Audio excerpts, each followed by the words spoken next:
I think having fun or playing gets knocked down the list of priorities because there's like, quote unquote, in the short term, more important things like running payroll and like making sure emails get responded to and like sending invoices that if that goes on for a week, 2 weeks, couple months, it can be years that you forget to prioritize any kind of play, any kind of fun, any kind of space for daydreaming or whimsy Mm-hmm. in your regimented small business owner life. Because I like to joke that like oftentimes it feels like you have like your inner art kid on one shoulder and then like your little CEO on the other shoulder, Yeah. just like fighting all the time.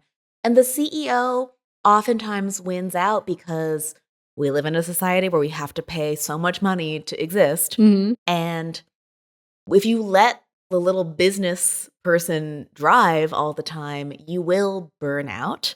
And we've talked about this too, where I want people to know if they're feeling burnt out or they have burnt out or they haven't prioritized play and you're feeling guilty. It's not your fault. Yeah. Because again, our economy incentivizes, hey, that thing that like you got a little bit of money for, like, why don't you make some more money from it? And like, okay, now you're making a living. That's not enough. Why don't you hire a team so you can focus on stuff that like can make you even more money? And Yeah. and listen, if you want to do that, I've done a little bit of that. You get to pick and choose which parts feel good, what shiny object feels like, okay, I want to try that out. You can always readjust, do baby Mm-hmm. steps, but it's not your fault if you haven't been prioritizing play or fun or creativity, because once you start to monetize your creative work, you are now on an escalator where there's all these trap doors of like, how can you make as much money as possible? And no one got into creative work to make as much money as possible. We would have Yeah. chosen something else. Absolutely. And I think like not only how we're talking about prioritizing play, like I think so much of what I'm working on is getting people to see it not as a luxury, but an essential. Like say the same level as eating and sleeping and moving your body, which I know that when I get really busy and stressed out, I don't eat as well. I'm not sleeping as much. I've always been the type of person where I'm like, I'm never gonna pull an all-nighter. Like in college, I never did it. I was like, well, I'd rather fail than not get sleep. Because I just can't function. So sleep is not one that I often give up. Ooh, Uh, non-negotiable. yeah, it's great to know that about myself, but I will have bad eating habits or forget to eat, ADHD, hello. Will you brush your teeth? Do you brush your teeth every night?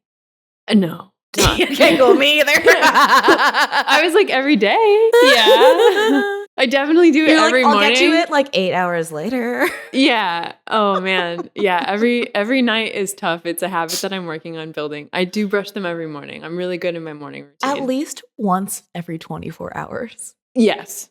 Yeah. And For any potential suitors, we want you to know that we brush our teeth do. once every 24 hours. We're clean-ish. We are gross girls, but like in an endearing way. Yeah, so I think that what I'm working toward in my creative work of in this umbrella of prioritizing play is getting people to realize that it is as essential, if not more essential, than the work, right? Like we can't survive without eating and sleeping, like maybe for a little bit, but not in the long term. And I feel that play is up there with those things because it's allowing yourself to decompress. It's giving your brain a chance to relax. It's like releasing endorphins and letting you access your creativity again. It's not just about being frivolous and being like, oh, I'm gonna, go do hopscotch because hee silly. It's getting out of your head and having a good time, which then allows connection to be made. It allows you to process your feelings. There's so much that is important that comes from what I'm calling play, but can be, your version of, I don't know, whatever your version of play is. Like absolutely, it's your a creative headspace practice you or go. your yoga, whatever practices you're doing to sort of step away from the business CEO brain and let the creative art kid on the other shoulder take the lead for a little bit.